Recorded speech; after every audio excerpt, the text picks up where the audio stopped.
मिलता है, संविधान के अंतर्गत ही मिलता है। इन शक्तियों के साथ साथ जो सरकार है उस सरकार पर इन शक्तियों पर लगाए गए, बेटा क्या आप कहेंगे, शक्तियों पर लगाए गए प्रतिबंध।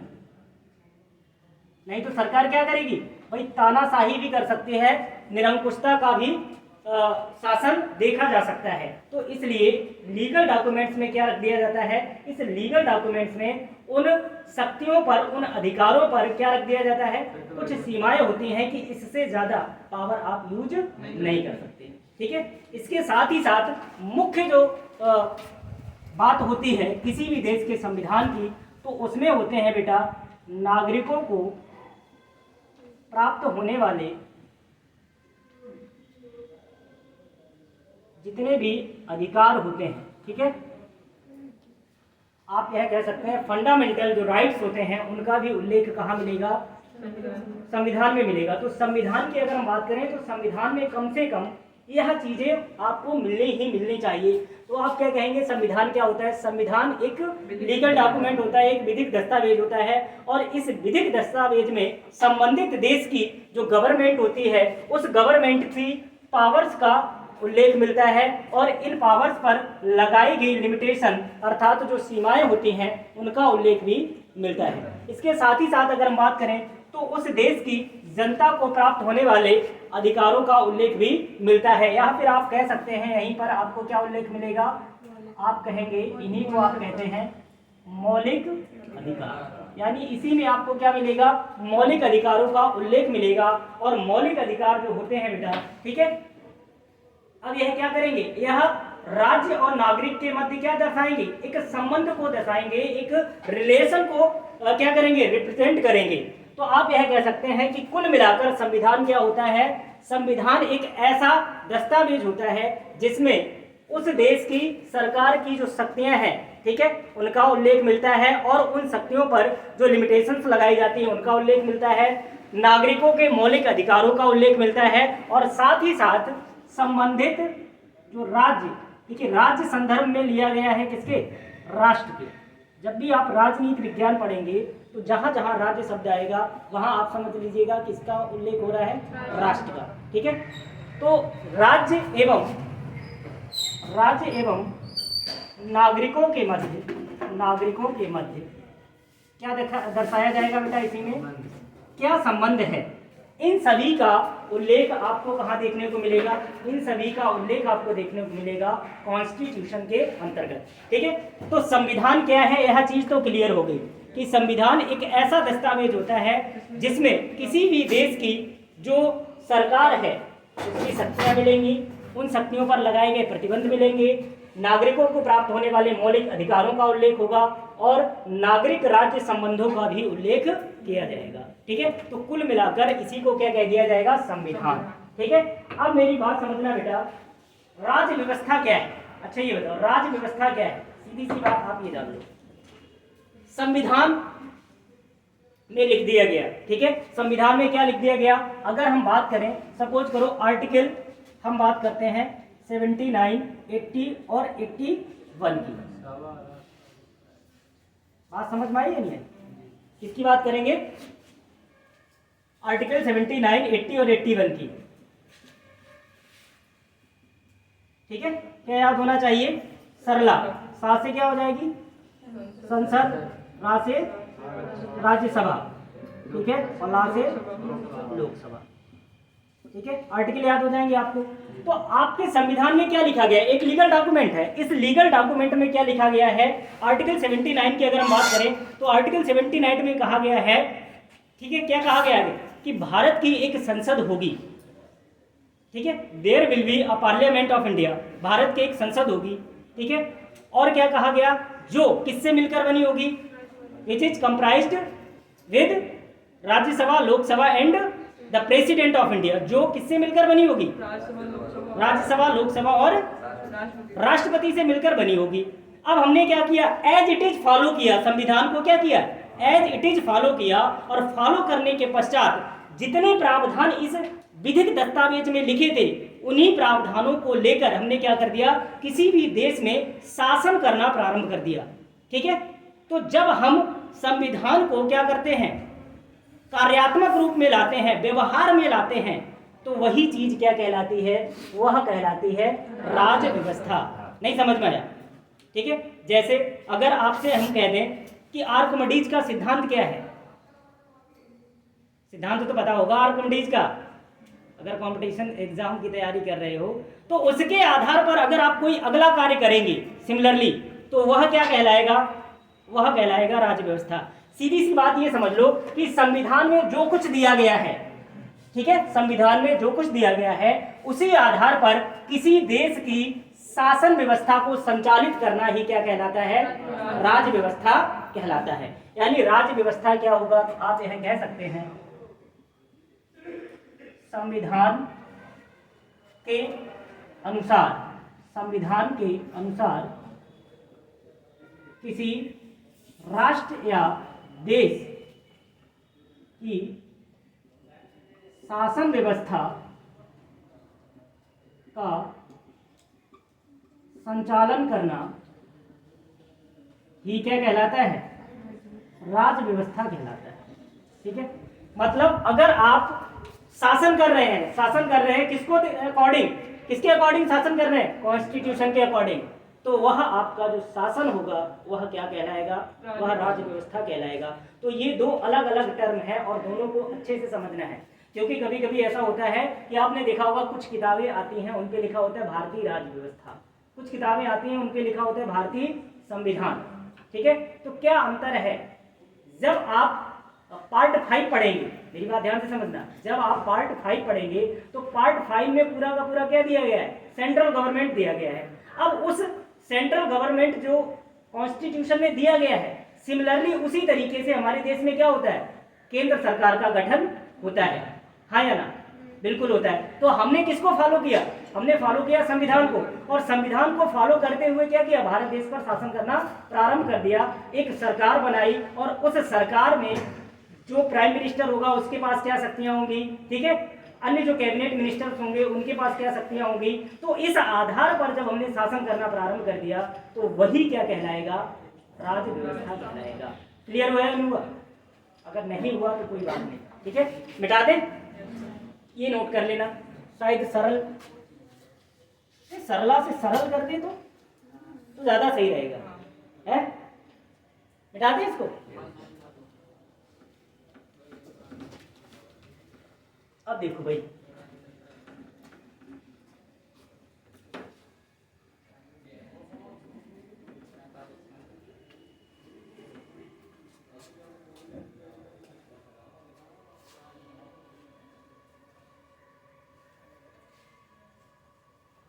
संविधान के प्रकार की बात कर लें, किसकी बात कर लें?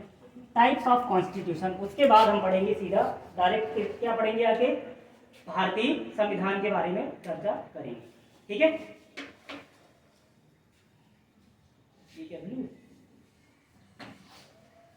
ठीक है, भारतीय संविधान के बारे में बात करने से पहले हम एक चीज और देखेंगे जो कि है टाइप्स ऑफ कॉन्स्टिट्यूशन, अर्थात संविधान के प्रकार। संविधान कितने प्रकार का होता है और क्या क्या चीजें आपको देखने को मिलेंगी, ठीक है? तो अगर हम बात करें बेटा किसकी? संविधान के प्रकार की, तो आप सभी जानते हैं कि संविधान को हम कितने भागों में बांट सकते हैं? 2 भागों में बांट सकते हैं, ठीक है?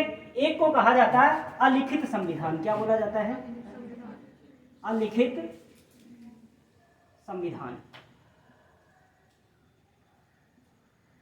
ठीक है? और दूसरा होता है बेटा लिखित संविधान। क्या होता है? लिखित संविधान, written constitution and unwritten constitution. अगर हम लिखित संविधान और अलिखित संविधान की बात करें तो सीधी सी बात आप यह ध्यान रखेंगे कि अगर हम सबसे पहले बात करें अलिखित संविधान की, अनरिटन कॉन्स्टिट्यूशन की, तो आप सभी जानते हैं कि ऐसा संविधान जो लिखा नहीं गया है, लिखा नहीं गया है, फिर उस संविधान के अकॉर्डिंग हम किस तरीके से शासन करते हैं। तो सीधी सी बात यह है कि जो भी परंपराएं चल रही थी उस देश की, जो परंपराएं चल रही थी या जो रीति रिवाज थे, ठीक है, जो ट्रेडिशंस थी, उनको फॉलो करते हुए अगर किसी देश का शासन संचालित किया जाता है तो क्या कहा जाएगा? वह अलिखित संविधान वाला देश है। अब अलिखित संविधान से मतलब यह है कि वहां पर कोई लीगल डॉक्यूमेंट नहीं रखा गया है, लिखित संविधान नहीं रखा गया है।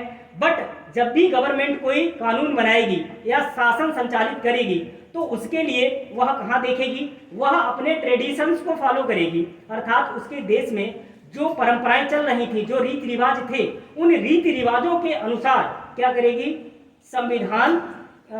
उस रीति रिवाज के अनुसार कानून को बनाएगी, कानून का निर्माण करेगी।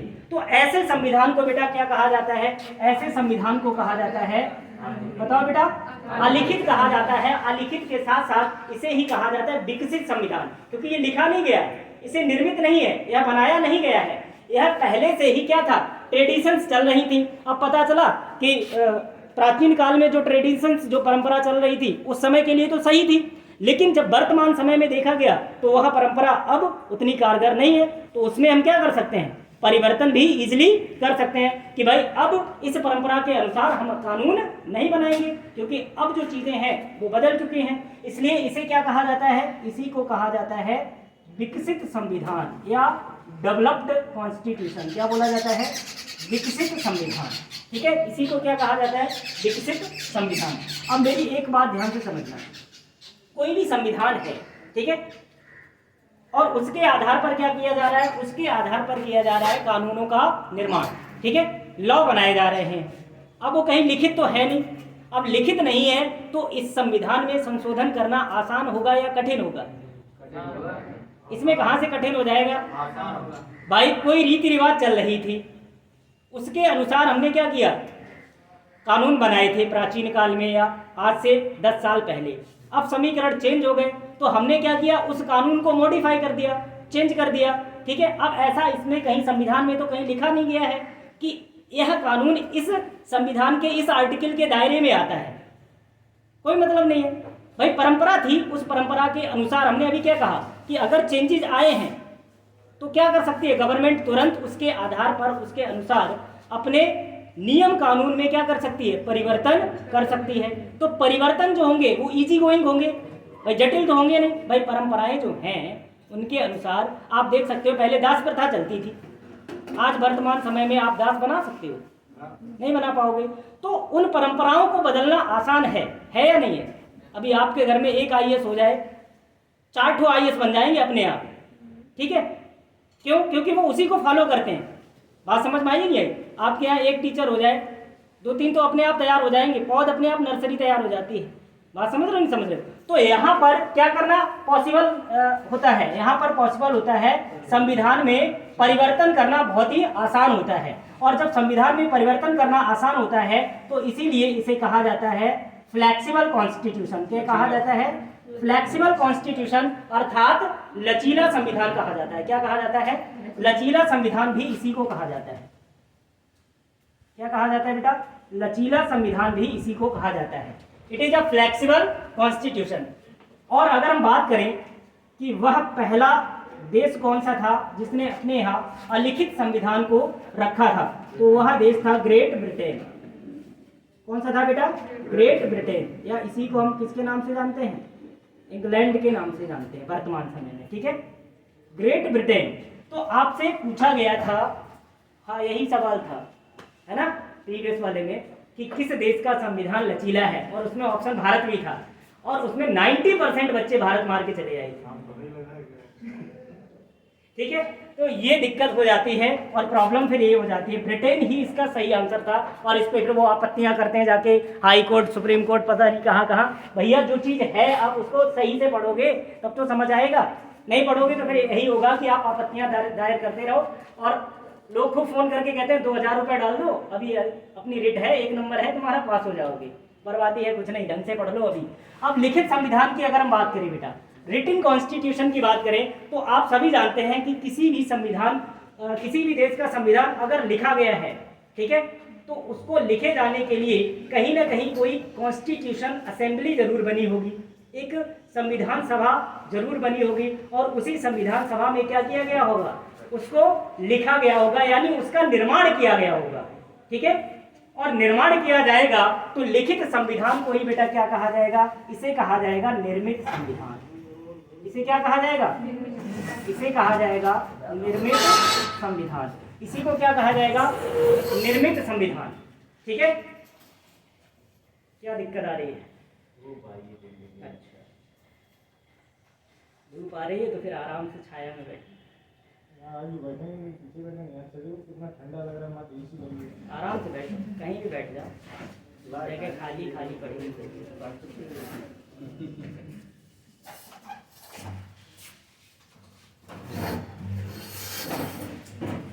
नोट हो गया? अब कोई चीज लिख दी गई है ना, अब उसमें परिवर्तन करोगे तो क्या होगा? आपको कहीं ना कहीं रिमार्क छोड़ना पड़ेगा, निशान छोड़ना पड़ेगा। तो कोई लिखी हुई चीज है ऑलरेडी पहले से ही, और उसमें आपको क्या करना है? परिवर्तन करना है। तो उस परिवर्तन के लिए आपको एक प्रोसेस से गुजरना पड़ेगा, एक पूरा का पूरा प्रोसीजर होगा, एक प्रक्रिया के थ्रू जाना पड़ेगा, और वह प्रक्रिया होती है जटिल। भाई कोई भी प्रक्रिया है, अब संविधान में संशोधन करना है किसी रिटिन संविधान में, तो सबसे पहले आपको कहाँ जाना पड़ेगा? पार्लियामेंट जाना पड़ेगा। पार्लियामेंट में 2 हाउस होते हैं, ठीक है, पार्लियामेंट में 2 हाउस होते हैं। अपने यहाँ एक है राज्यसभा, दूसरा है लोकसभा। अब दोनों सदनों से उसको क्या करना पड़ेगा? पारित कराना पड़ेगा। और कुछ संशोधन तो ऐसे होते हैं जिनमें विशेष बहुमत की आवश्यकता होती है। विशेष बहुमत का मतलब होता है 2/3 बहुमत। मतलब 2/3 का मतलब क्या हुआ? अप्रोक्सीमेटली कितना निकलेगा जाके? 75% के से भी ज्यादा निकलेगा, है ना, अप्रोक्सीमेटली। तो इतना ज्यादा विधायक या सांसद एक मत होने चाहिए, तभी उसमें संशोधन होगा, अदरवाइज संशोधन नहीं होगा। किसी भी एक हाउस द्वारा अगर खारिज कर दिया गया तो फिर कहानी वहीं पे खत्म हो जाएगी। तो जब यहाँ परिवर्तन करना क्या होगा? जटिल होगा। और जब जटिल होगा तो यह संविधान कैसा कहलाएगा? यह संविधान कहलाएगा कठोर संविधान कहलाएगा। क्या कहलाएगा? कठोर संविधान। अभी गए नहीं है? अभी दे आते यार। तो इसी संविधान को क्या कहा जाएगा? कठोर संविधान। अब एक्चुअली भारत का जब संविधान आपको पढ़ाया जाता है तो भारत के संविधान के बारे में आपको कुछ अन्य चीजें भी बताई जाती हैं, जो कि अभी आगे मैं आपको बताऊंगा, ठीक है। तो ये कठोर संविधान हो गया। और लिखित संविधान वाला पहला देश कौन सा था? तो आप कहेंगे यूएसए। लिखित संविधान वाला पहला देश कौन सा है? अमेरिका। अमेरिका ही वह देश है जिसने सर्वप्रथम अपने देश का संविधान लिखवाया था, ठीक है। बात समझ में आई नहीं आई? तो यह चीज आप ध्यान रखिएगा।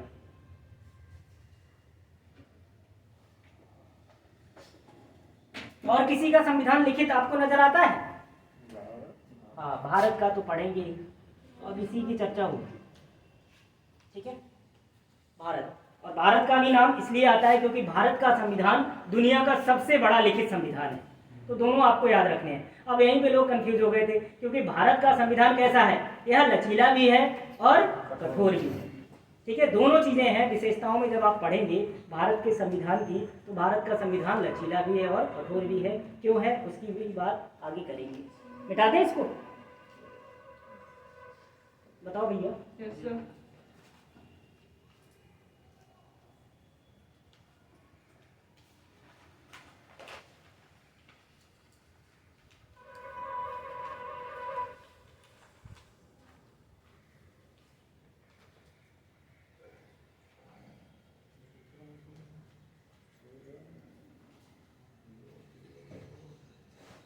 चलो अब हेडिंग लगाओ।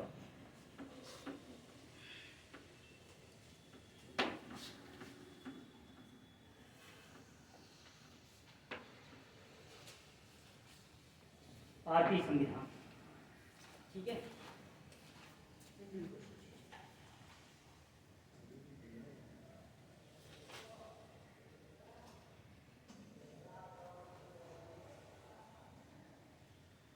अब तो यह पूछने की आवश्यकता भी नहीं होगी आपको कि भारतीय संविधान क्या है। तो आप सीधा क्या जोड़ देंगे? भारत शब्द जोड़ देंगे, ठीक है। संविधान क्या बताया था? संविधान क्या बताया था? दस्तावेज। किसी भी देश का विधिक दस्तावेज। तो आप क्या कहेंगे? भारत देश का वह विधिक दस्तावेज जिसमें भारत सरकार की शक्तियां, भारत सरकार की शक्तियों पर सीमाएं, भारतीय नागरिकों को प्राप्त मूल अधिकार, भारत और नागरिकों के मध्य संबंधों का उल्लेख किया गया है, उसे ही क्या कहा जाएगा? भारतीय संविधान कहा जाएगा, ठीक है। बात समझ में आई है नहीं आई? और जब भारतीय संविधान लिखा गया था, ठीक है, वह पूरा का पूरा इंग्लिश में लिखा गया था। बाद में इसका हिंदी में अनुवाद किया गया है और पूरा का पूरा स्क्रिप्टेड है, हाथ से लिखा हुआ है। ठीक है, प्रेम बिहारी रायजादा के द्वारा पूरा का पूरा हाथ से लिखा गया था संविधान। ठीक है, बात समझ में आई नहीं? तो कुछ चीज़ें अब आपसे रिक्वायर्ड हैं, आप लोग बताएंगे। जिस समय भारतीय संविधान अर्थात आप इसी को क्या कहेंगे, मूल संविधान का निर्माण हुआ था। ठीक है, कब निर्माण हुआ हो पाया था? 26 नवंबर 1949। Very good. बन के कब तैयार हुआ था? तो आप कहेंगे 26 नवंबर 1949 को बनकर यह तैयार हो गया था। उस टाइम इस मूल संविधान में आर्टिकल्स कितने थे? आर्टिकल नहीं, ऐसे लिखो, पहले लिखेंगे भाग। क्या लिखेंगे? भाग। पार्ट कितने थे? पार्ट कितने थे बेटा? 22 भाग थे। ठीक है, अब हम बात करेंगे आर्टिकल कितने थे, अर्थात अनुच्छेद कितने थे। अब पूछना ही बंद कर दिया क्योंकि वो जानते हैं, ये सब बच्चे पढ़ के आते हैं। ठीक है, आर्टिकल कितने हो गए? 95। शेड्यूल्स कितने थे, अर्थात अनुसूचियां कितनी थी? अनुसूचियां कितनी थी? शेड्यूल्स कितने थे? तो आप कहेंगे 8 अनुसूचियां। यह मूल संविधान की बात है। जब मूल संविधान बनकर तैयार हुआ था 26 नवंबर 1949 को। ठीक है, आपने पढ़ा होगा, जब उद्देशिका पढ़ते हैं तो लास्ट में यही तारीख आती है। एतद द्वारा आज तारीख 26 नवंबर 1949 को हम अपने संविधान को अंगीकृत और आत्मार्पित करते हैं। ठीक है, संविधान की प्रस्तावना में भी इसी डेट का उल्लेख मिलता है। पहली चीज तो ये पता होनी चाहिए। ठीक है, वो पूरा का पूरा कॉन्स्टिट्यूशनल डेवलपमेंट पढ़ाएंगे, बच्चे आ जाए फिर पढ़ाएंगे। ठीक है, नहीं तो दिक्कत होगी। काफ़ी बड़ा चैप्टर है और कम से कम उसमें 3 से 4 दिन लगेंगे उसे ख़त्म करने में, एकदम से नहीं ख़त्म हो जाएगा। तो अब क्या कंडीशन है, अगर हम आधुनिक संविधान की बात करें, अगर हम तुलना करें किससे? आधुनिक संविधान से, या आप इसी को कह सकते हैं जो हमारे देश का कौन सा संविधान है, वर्तमान में जो संविधान है। ठीक है, तो अगर हम इसकी बात करें तो अब इसकी बात करेंगे तो सबसे पहले बताओ भैया, पार्ट कितने हैं, भाग कितने हैं? अभी भी 22 हैं। तो 22 क्यों बता रहे हो? किसको? अच्छा, उसे राकेश को दिया है। राकेश बात हम, चलो कोई बात नहीं, कह दिया उससे। हाँ, अब कितने भाग हैं? 25। ठीक है, कितने भाग हैं? 25। ठीक, अनुच्छेद की बात करें तो कितने होंगे? आर्टिकल, हाँ, आर्टिकल्स अप्रोक्सीमेटली 466 प्लस हैं। ठीक है, लगभग 466 आर्टिकल्स आपको वर्तमान समय में देखने को मिलेंगे। लेकिन अगर नंबरिंग की बात की जाए बेटा, मेरी बात ध्यान से समझना, अगर नंबरिंग की बात की जाएगी तो आज भी भाग का नंबर कितना है? नंबरिंग के तौर पर भाग 25 ही है। और आर्टिकल भी आर्टिकल भी कितने हैं? 395 ही हैं। उसमें क्या किया गया? आर्टिकल 21A जोड़ दिया। ठीक है, इस तरीके से आर्टिकल बढ़े हैं। और इस तरीके से जब आर्टिकल बढ़े हैं तो यह कितने पहुंच गए बेटा? 466। और इसी तरीके से पार्ट बढ़े हैं। पार्ट में अगर आप देखेंगे लास्ट में आपको भाग जो मिलेगा वो लास्ट में 22 ही भाग मिलेगा। ठीक है, लेकिन क्या किया गया? आपने देखा 4 का जोड़ा गया। एक भाग कौन सा जोड़ा गया? 4 का जोड़ा गया। 9A और 9B दोनों ही जोड़ दिए गए। ठीक है, और 14 का जोड़ दिया गया। यह 4 पार्ट जोड़ दिए गए। तो 22 4 26 होने चाहिए थे। नहीं समझ पाए भाई? आप ये कह रहे हैं कि सर एक तो जोड़ा गया 4A, है ना? कौन सा पार्ट जोड़ा गया? देखो, पार्ट 4A जोड़ा गया, इसके साथ ही साथ पार्ट 9A एंड 9B जोड़ दिया गया, और पार्ट 14A और जोड़ा गया। ठीक है, 14A और जोड़ा गया। इन सबको ए में कर लो, क्योंकि सब ए में लिखेंगे, का लिखोगे तो सब में का और खा हो जाएगा। फिर वो ये वाला कौन सा हो जाएगा? खा हो जाएगा। ठीक है, तो 22 और 4 कितने हो गए? 25 का लिख पाए। एक डिलीट कर दिया गया है। भाग जो 7 है बेटा, भाग 7, ये क्या कर दिया गया, डिलीट कर दिया गया। और डिलीट की हिंदी होती है निरसत। क्या कर दिया गया, डिलीट की हिंदी पता चल गई, ठीक है, हटाया, हटाना नहीं, निरसित, हटाया। हिंदी में फोन कर लो तो आता है ना, डिलीटेड क्या होता है, हटाया गया, ठीक है। तो डिलीट कर दिया गया है कौन सा भाग, भाग 7 डिलीट हो गया है। और जब 7 डिलीट हो जाएगा, 26 में से 1 घटा, कितना बचा, 25। तो वर्तमान में भाग कितने हो गए, शेड्यूल से बताओ, अनुसूचियां कितनी हैं, अनुसूचियां कितनी हैं, तो अनुसूचियां आप कहेंगे पहले थी 8, अब कितनी हो गई, 12। अनुसूचियां पहले थी 8, अब हो गई 12। कौन कौन सी अनुसूचियां जोड़ी गई, बताओ भैया। एक तो जोड़ी गई 9, एक जोड़ी गई 10, एक जोड़ी गई 11 और दूसरी जोड़ी गई 12, है ना। बात समझ में आई नहीं है। अब ध्यान से समझो, यह जो 9वीं अनुसूची है, यह किससे संबंधित है, बताओ भैया। 10वीं अनुसूची किससे संबंधित है, 11वीं किससे संबंधित है और 12वीं किससे संबंधित है। ये चारों अनुसूचियां बहुत इंपॉर्टेंट हैं आपके एग्जाम पॉइंट ऑफ व्यू से, ठीक है, मालूम है।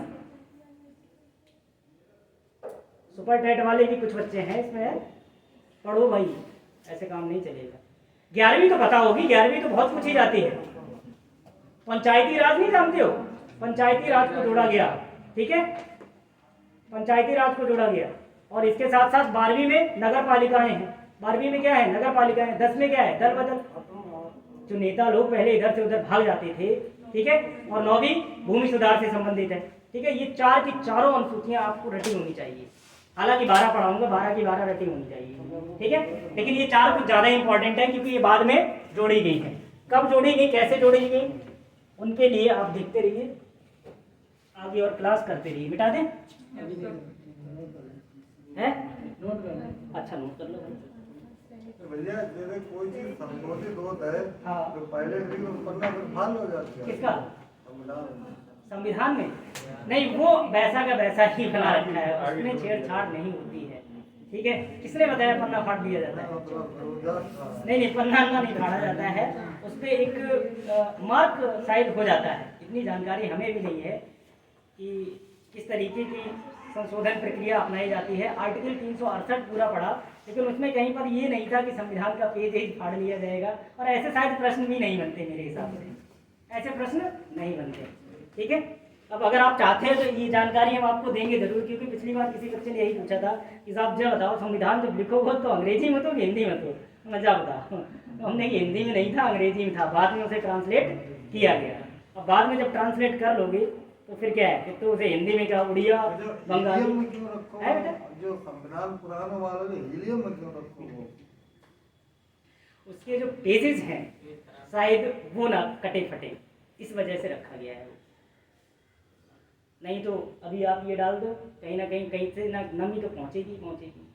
कितने भी बड़े लॉकर में रखो, डॉक्यूमेंट्स आप निकालो और निकालने के पश्चात आप 1 साल बाद ही डॉक्यूमेंट्स को देखना। और जबकि आप बहुत सुरक्षित रखते हो फोटोकॉपियों से ही समझ लो आप क्या हालत होती है। या आपके जो भी हैंड रिटन नोट्स होते हैं, कुछ समय बाद जब आप देखते हो तो उनकी हालत क्या होती है, क्या सिमिलरली वही बनी रहती है।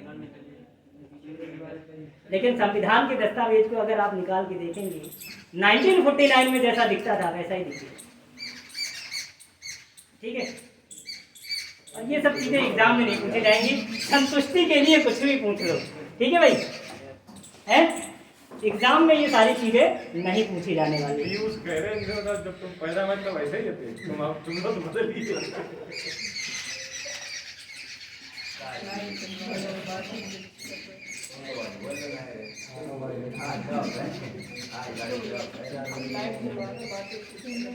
देखिए बच्चे हैं, ईसाई वाले बच्चों को सिलेबस देना निकाल के संविधान में क्या क्या है, कौन कौन से टॉपिक हैं। है संविधान में टॉपिक तो देखने कौन कौन सा, पता चले कि हम तुम्हें इधर उधर का तो पढ़ा दें, लेकिन जो तुम्हारे यूज में है वो नहीं। लेकिन एक चीज़ ध्यान से सुन लो, इसमें मूल विधि नहीं पढ़ाई जाएगी, पहली बात सुन लो मेरी, नहीं तो फिर हमारे पीछे पढ़ो कि मूल विधि पढ़ाओ। मूल विधि के लिए आपको पैड देना पड़ेगा, पैसे देने पड़ेंगे, तभी क्लास चालू होगी मूल विधि की, नहीं तो मूल विधि इसमें नहीं पढ़ाई जाएगी, ये ध्यान रखना। पैसा जमा करते जाओ पढ़वाए। ठीक है, नहीं तो फिर आप हमसे ये कहो कि मूल विधि भी पढ़ाओ, है ना, आईपीसी पढ़ाओ, सीआरपीसी पढ़ाओ, है ना, हमारे बस से बाहर है। इतना कर दिया, इतना ही कम है क्या? लोग फिर भी यही कहेंगे मार के सब फेंकते बहुत क्यों? कितने गई थी? कोई नहीं कह रहा हो, तो विशेषताएं बता दें थोड़ी सी भारतीय संविधान की।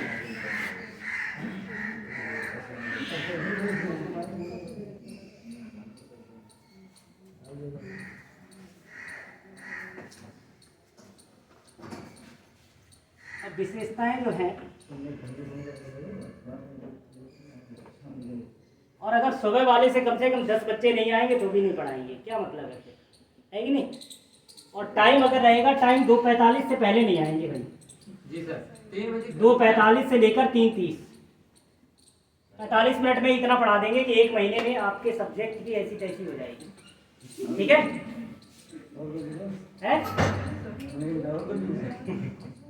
इससे ज़्यादा पढ़ना ही नहीं है, क्योंकि अब हमें वो तो पढ़ाना नहीं, डीपली तो पढ़ाना नहीं है। अब हम जान गए ना तुम्हारे बच्चों को कैसा पढ़ाना है, किस तरीके से पढ़ाना है। ठीक है, वहीं से उठा के पढ़ा देंगे।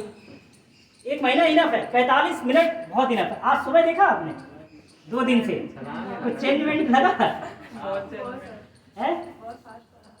तो यही चीज अब आपको होगी। सिलेबस तो यहाँ पे टीचर के पता होता है कैसे खत्म कराना है, कब खत्म कराना है।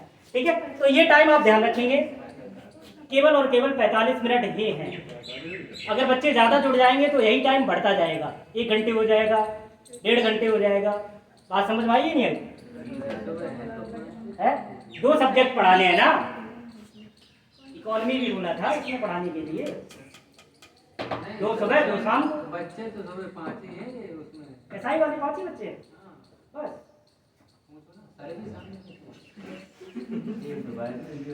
सबसे पहली विशेषता बताओ भैया, है ना? सबसे पहली विशेषता लिखेंगे, विश्व का सबसे बड़ा लिखित संविधान। पहले ये पता कहाँ पूछा जाता था? ग्रुप डी में बहुत पूछा जाता था। चपरासी खलासी गैंगमैन वाला जो एग्जाम होता था उसमें अभी भी यही पूछा जाता है, विश्व का सबसे बड़ा लिखित संविधान वाला देश कौन है? कौन है भाई? भारत। अपना ही संविधान ही लिखा गया है। भारतीय संविधान की विशेषता है तो भारत ही होगा आंसर। ठीक है, तो आप सभी जानते हैं कि विश्व का सबसे बड़ा लिखित संविधान भारत का कैसे हो गया। ठीक है, तो आप सबसे पहले देखें कि भारत क्या है? राज्यों का संघ है ना? India is the union of states. ठीक है, यहाँ पर फेडरल शब्द का यूज नहीं किया गया है। फेडरल मीन्स भी होता है संघ और यूनियन मीन्स भी होता है संघ। फेडरल और यूनियन में अंतर क्या होता है? अगर फेडरल शब्द की बात करेंगे तो राज्यों ने मिलकर देश का निर्माण किया। ठीक है, वो किस में जाएगा? फेडरल में। और यूनियन की बात करें तो जो भारत देश है इसने क्या किया? छोटे छोटे राज्यों को क्या किया? संकलित किया, है ना, इकट्ठा किया। जैसे आप देखते हैं कि सिक्किम इससे पहले अलग ही देश हुआ करता था, बाद में भारत ने क्या किया? 36वें संविधान संशोधन के द्वारा सिक्किम को भारत में मिला लिया। ठीक है, पहले 35वां संविधान संशोधन किया 1975 में। ठीक है, और तब इसको अर्ध राज्य का दर्जा दिया गया था। पहले उसने कहा कि देखें हम तुम्हारी शरण में आ रहे हैं, तो हमारे साथ बिहेव कैसा करोगे, है ना। 1 साल उसने देखा और देखने के पश्चात भारत ने कहा अब लग्गी लाग, तुरंत 36वां संविधान संशोधन किया 1975 में और क्या किया? सिक्किम को मिला लिया। ठीक है, और आप सभी जानते हैं कि सबसे बाद में ही कौन सा मिलाया गया था? ठीक है, गोवा, जहां पर पुर्तगालियों का अधिकार बना रहा था। बात समझ में आई है? तो गोवा भी भारत से बाहर था और उसको क्या किया गया? भारत में मिला लिया गया था। तो यह सारी चीजें किसके अंतर्गत आती हैं? यह बताते हैं यूनियन को। किसको बताते हैं? यूनियन को। और जब राज्य 2-3 राज्य मिलकर क्या करें? किसी देश का निर्माण करें, जैसे अमेरिका में 50 स्टेट 50 राज्यों ने मिलकर क्या किया है? अमेरिका अर्थात यूएसए का निर्माण किया है। इसीलिए उसे कहा जाता है यूनाइटेड स्टेट्स ऑफ अमेरिका। यानी स्टेट्स जो हैं वो यूनाइटेड हुए और तब जाकर कहीं क्या बना? अमेरिका अस्तित्व में आया। ठीक है, और जहां फेडरल शब्द होता है वहां का मतलब होता है स्टेट अपनी इच्छा अनुसार कभी भी उस कंट्री को छोड़कर स्वतंत्र घोषित हो सकता है, अलग राष्ट्र के रूप में अपने आप को स्थापित कर सकता है, जबकि यूनियन में ऐसा नहीं होता है। तो भारत क्या है? राज्यों का संघ है। अब राज्यों का संघ है तो यहाँ पर केंद्र सरकार होगी और राज्य सरकार होगी। तो केंद्र और राज्य सरकार दोनों का संविधान इकट्ठा लिखा गया है, और जब इकट्ठा लिखा जाएगा तो संविधान विस्तृत होगा या नहीं होगा? बड़ा हो जाएगा। इसीलिए भारत का संविधान जो बन गया बेटा, विश्व का सबसे बड़ा लिखित संविधान। नहीं समझ में आया? ऊपर से निकल रहा है, कोई बात नहीं, केवल इतना याद रखो जितना हमने लिखा है, यही कॉपी पे छाप लो, बस इतने से ही काम हो जाएगा। नेक्स्ट, जेनिंग्स महोदय थे। जेनिंग्स का नाम सुना है? विद्वान जेनिंग्स। क्या नाम है बेटा? जेनिंग्स। जेनिंग्स ने भारतीय संविधान को कहा है वकीलों का स्वर्ग। क्या कहा है? Heaven of lawyers. Indian constitution is the heaven of lawyers. यह क्या है? यह वकीलों का स्वर्ग है। अब स्वर्ग क्यों है? क्योंकि इस संविधान के जितने भी आर्टिकल लिखे गए हैं उन आर्टिकल में बहुत सारे तथ्य छिपे हुए हैं। एक एक आर्टिकल की विस्तृत व्याख्या करने बैठ जाओ तो एक एक शब्द के 50 ठो अर्थ निकल के आएंगे। और वकीलों को चाहिए क्या? यही तो चाहिए होता है ना, बाल की खाल निकालना। बात समझ में आई नहीं आई? इसी कारण भारतीय संविधान को क्या कहा गया है? वकीलों का स्वर्ग। क्या कहा गया है? वकीलों का स्वर्ग। तीसरा महत्वपूर्ण पॉइंट होगा इसमें, ठीक है? तीसरे महत्वपूर्ण पॉइंट की अगर हम बात करें तो आप सभी जानते हैं कि भारत जो देश है वो कैसा है? लोकतांत्रिक है, हाँ या ना? लोकतांत्रिक है, इसके साथ ही साथ गणतंत्रात्मक भी तो है। तो लोकतंत्र या लोकतांत्रिक, गणतांत्रिक, अब लोकतंत्र तो समझाने की आवश्यकता नहीं होगी, क्यों भाई? यार लोकतंत्र नहीं जानते तुम लोग, ऐसी बातें करोगे। लोकतांत्रिक, गणराज्य, या आप इसी को कहते हैं गणतंत्र। अच्छा ये बताओ, गणतंत्र दिवस कब मनाया जाता है? 26 जनवरी को मनाया जाता है। क्यों मनाया जाता है भाई? मालूम सबको है, लेकिन धीरे धीरे एक दूसरे को बताएंगे, है ना? संविधान को पूरी तरीके से लागू कर दिया गया था। एक्चुअली था क्या, जब संविधान बनकर तैयार हुआ था 26 नवंबर 1949 को, तो इसके अप्रॉक्सीमेटली 15 आर्टिकल्स को उसी time, at that time implement कर दिया गया था, लागू कर दिया गया था। लेकिन जो बचा हुआ पार्ट था, रेस्ट ऑफ पार्ट, ठीक है, उस पार्ट को कब किया गया लागू था? 26 जनवरी 1950 को। और 26 जनवरी को ही लागू करने का ध्येय क्या था? क्योंकि इससे पहले जब भारतीय राष्ट्रीय कांग्रेस थी तो 26 जनवरी को भारतीय राष्ट्रीय कांग्रेस ने स्वतंत्रता या स्वाधीनता दिवस मनाने के लिए पहले से निर्धारित कर रखा था। इसलिए संविधान को लागू किया गया था 26 जनवरी, ठीक है, 1950 में, 1950 को। और तभी से हम क्या मनाते आ रहे हैं? गणतंत्र दिवस मनाते आ रहे हैं। अब देखो, लोकतंत्र का मतलब क्या होता है? जनता का, जनता द्वारा जनता के लिए ही शासन क्या कहलाता है? लोकतंत्र कहलाता है। अब्राहम लिंकन की सीधी सी बात आप ये ध्यान रखें कि ऐसा शासन व्यवस्था जिसमें जनता की पूरी तरीके से क्या होती है? भागीदारी होती है, वह खुद अपने शासक का निर्वाचन करती है, ठीक है, ऐसे शासन तंत्र को ही क्या कहा जाता है? लोकतंत्र कहा जाता है। और आज के समय में अपने यहाँ ऐसा ही है, क्योंकि हम कोई भी विधायक, मंत्री या कुछ भी चुनते हैं तो उसको कौन निर्वाचित करता है? भारत की जनता, ठीक है। कौन निर्वाचित करता है? भारत की जनता। तो अगर आपसे पूछा जाए कि भारतीय संविधान में शक्ति का स्रोत क्या है, भारतीय संविधान में शक्ति का स्रोत क्या है, तो आप क्या कहोगे? भारत की जनता। क्योंकि अगर प्रस्तावना पढ़ोगे तो प्रस्तावना की पहली लाइन ही कहती है, हम भारत के लोग, be the people of India, ठीक है, हम भारत के लोग। हमने ही क्या किया है? इस संविधान का निर्माण किया है। तो संविधान में जो शक्ति का स्रोत है वो क्या है? भारत की जनता, ठीक है, वहां की जनता है। तो लोकतांत्रिक तो आपको समझ में आ गया होगा कि भाई हम क्या करते हैं? अपने शासक को खुद ही निर्वाचित करते हैं, ठीक है। या तो आप डायरेक्ट करेंगे या फिर इनडायरेक्ट करेंगे। अब डायरेक्ट कैसे करते हैं और इनडायरेक्ट कैसे करते हैं, जैसे आपने देखा होगा, जितने भी आपने देखा होगा कि यह विधायक या आप कह सकते हैं विधानसभा के इलेक्शन होते हैं और लोकसभा के इलेक्शन होते हैं। विधानसभा और लोकसभा के जो इलेक्शन होते हैं, इनमें हम क्या करते हैं, हम अपने जनप्रतिनिधियों को डायरेक्ट चुनते हैं। डायरेक्ट चुनने का मतलब हम डायरेक्ट वोट देके आते हैं उन्हें। आपने देखा होगा कोई भी विधायक है, विधायक का जब इलेक्शन होता है तो आप डायरेक्ट वोट देने जाते हैं या नहीं जाते हैं।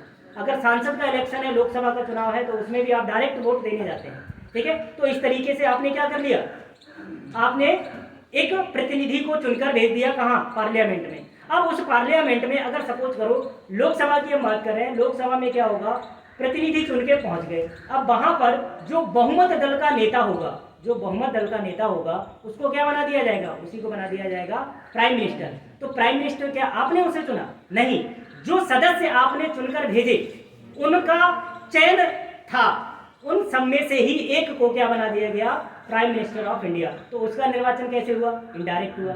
इसी तरीके से अगर आप